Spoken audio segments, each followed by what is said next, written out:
Agora a Agenda Viva traz as dicas para o seu fim de semana.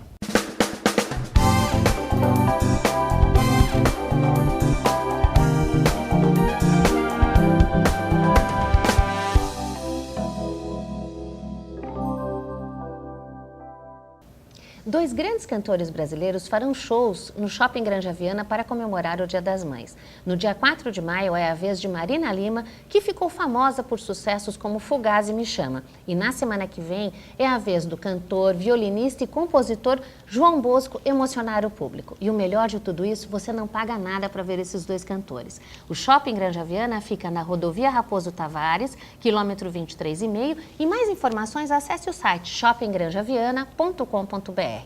E para quem gosta de música clássica, hoje às 20 horas no Teatro Municipal de Barueri, pode assistir a apresentação do Tríptico Brasilis Trio. O ingresso custa R$10 e o teatro fica na rua Ministro Rafael de Barros Monteiro, Jardim dos Camargos.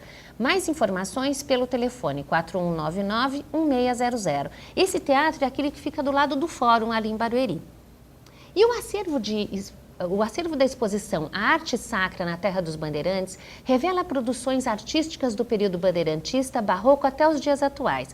Ela está acontecendo no Museu Municipal de Barueri, que fica na Avenida Henriqueta Mendes Guerra, 359, no Jardim Belval, e pode ser visitada de terça a sexta, das 9 às 15, e sábados, domingos e feriados, das 10 às 17 horas. Entrada franca. Mais informações pelo telefone 4198-5975. E amanhã tem mais Agenda Viva com vocês.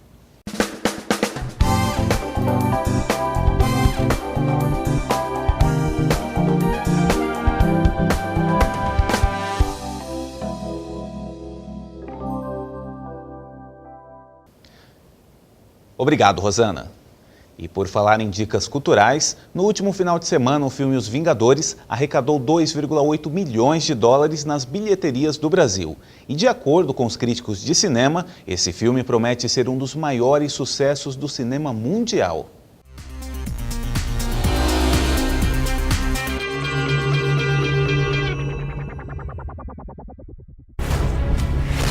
You're here with a mission, sir? Trying to get me back in the world? Trying to save it. Hi Chris, how are you doing? Very well, how are you? To begin with, I would like to ask you that if you think about it, Captain America is the most human of the superheroes in the Avengers, because Iron Man has a suit, Hulk becomes a green monster. Do you think that it is important to the character, this characteristic? Sure, yeah. I mean, I think he's certainly the most human conscious. You know, he started life so behind the curve. You know, he was so small and so sick and so weak. I think he can relate to typical human struggles, and I think that's why he appreciates what he has, and I think that's why he continues to work to help the average man. No offense, but I don't play well with others. Big man in a suit of armor. Take that away, what are you? Genius, billionaire, playboy, philanthropist. In the movie, in some points, it seems that the Iron Man kind of steals the scene a little bit. Do you agree with it? Well, that's Iron Man. You know, Tony Stark is funny and he's charismatic and he's charming, and that's the part of that's why Steve Rogers and Tony Stark don't quite get along in the beginning, because they are such polar opposites. But I think that makes for good drama. Captain America was originally created in a time of war, when it made sense to have a patriotic hero. Right. What do you believe is his role in the present time?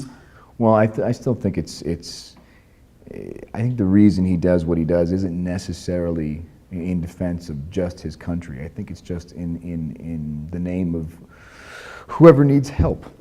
You know, he's a good man, and he has morals and values, and he just does the right thing because it's the right thing to do. And regardless of whether there's a war going on or not, I think there's always room for a man who's willing to live that way.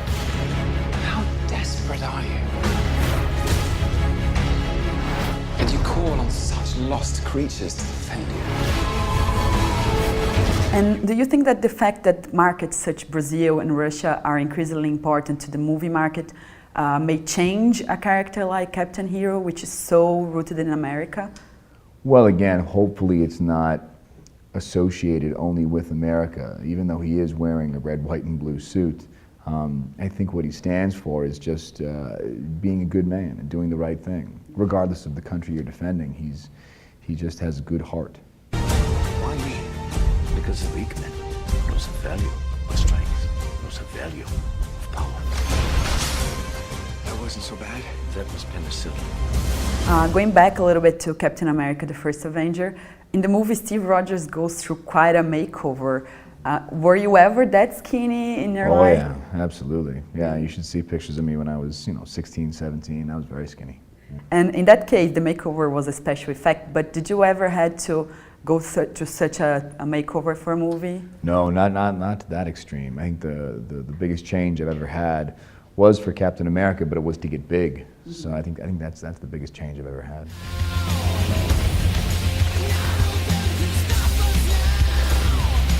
If we can't protect the Earth, you can be damn sure we'll avenge it. Steve Rogers was not your first superhero. You played the Human Torch in the Fantastic Four. What do you think makes you so appealing to be casted as a hero? I don't know. Luck.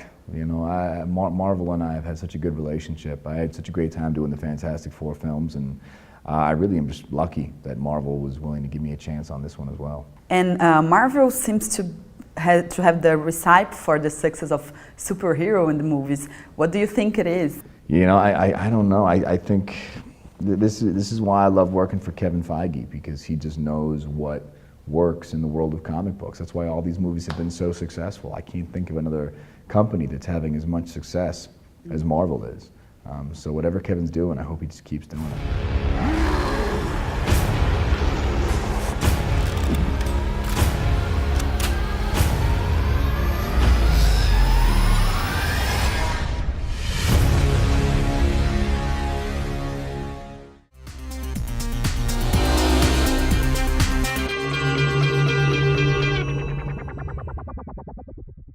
O TJ Alfa fica por aqui. Uma boa noite e até amanhã.